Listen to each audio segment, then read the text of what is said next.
Welcome to the Louie File. Today I want to talk to you about how God made a promise to Abraham.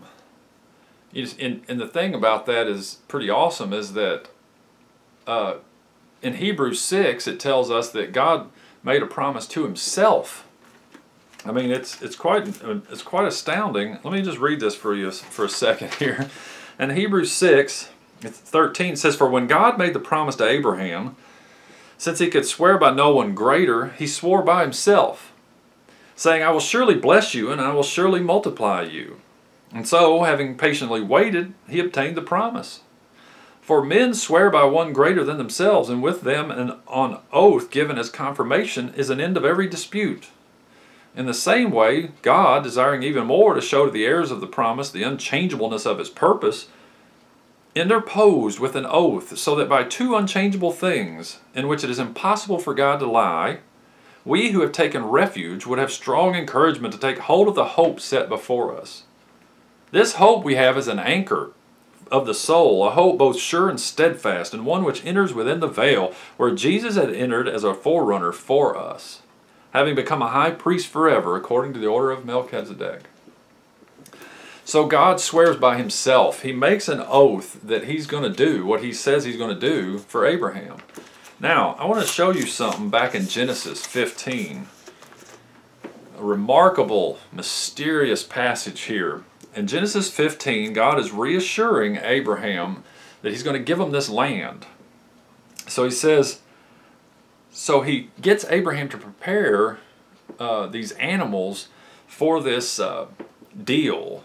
I think it's where we get the idea of cutting a deal. So God says to Abraham, bring me a 3-year-old heifer. This is Genesis 15 verse 9. Bring me a 3-year-old heifer and a 3-year-old old female goat and a 3-year-old ram and a turtle dove and a young pigeon. Then he brought all these to him and cut them in two and laid each half opposite the other, but he did not cut the birds. The birds of prey came down upon the carcasses, and Abram drove them away.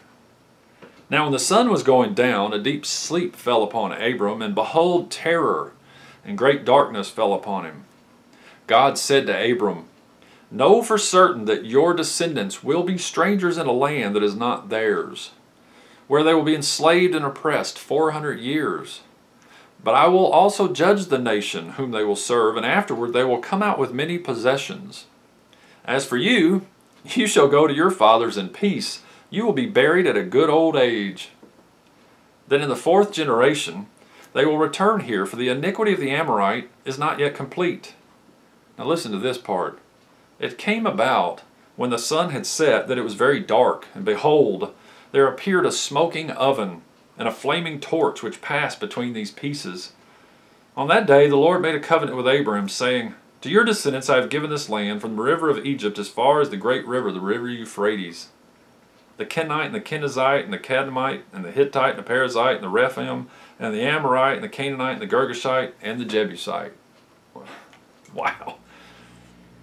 So he had Abraham prepare these animals. He cut these animals in half, and that a deep sleep fell upon him, but he had this vision, I mean, of this pot, this smoking fire pot that was passing between the pieces of these animals.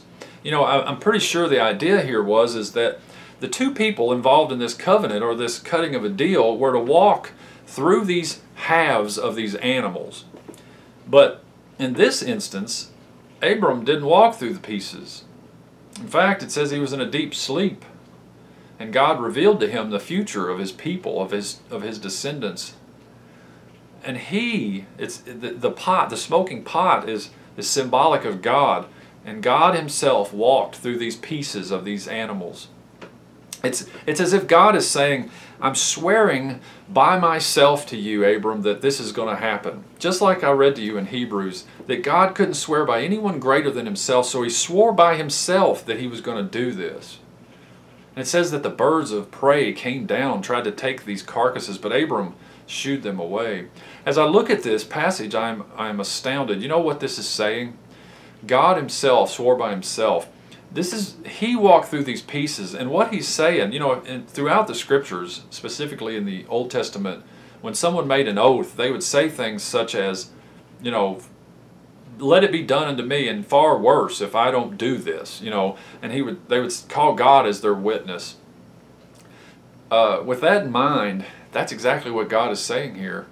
And God is saying that if I don't keep this promise to you, Abram, then what has happened to these animals is going to happen to me. You know, and God is Father, Son, and Spirit, and He's one.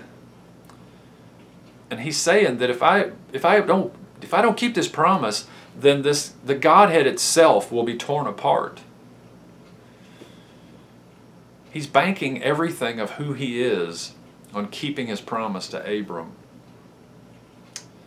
Wow. That to me is powerful. You know, and the birds of prey, I think, represent the enemy wanting to come down and disturb this promise. I mean, the devil, Satan himself, Lucifer, who wants to exalt himself above God, who wants to be God, what better way for him to do that than to attempt to destroy the Godhead? Little does he know that if the Godhead goes, we all go, because all things are held together by Him. Everything. And even the rebellious Lucifer can't rule over something if it's not there. I mean, think about the impact. You talk about an atomic bomb. That's child's play compared to the Godhead blowing apart. So God's saying He's banking everything on who He is, that He's going to keep this promise to Abram. You know, and this promise was fulfilled in Christ. In Galatians 4, it says Christ was the seed, singular, the seed of Abraham. He's the seed of promise. And that when we receive Him, then we become heirs, just like Abraham. We become heirs of the promise.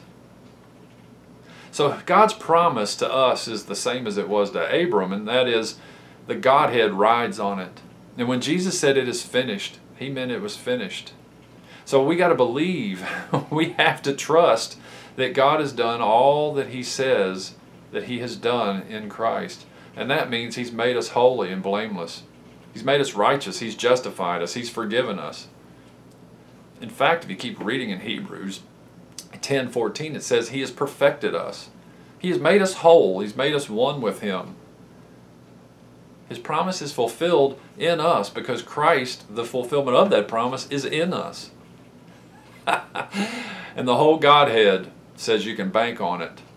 You can trust me in this. Wow. Amazing. Wow. I just thought I would share that with you today. I hope it helped you. Thanks for watching.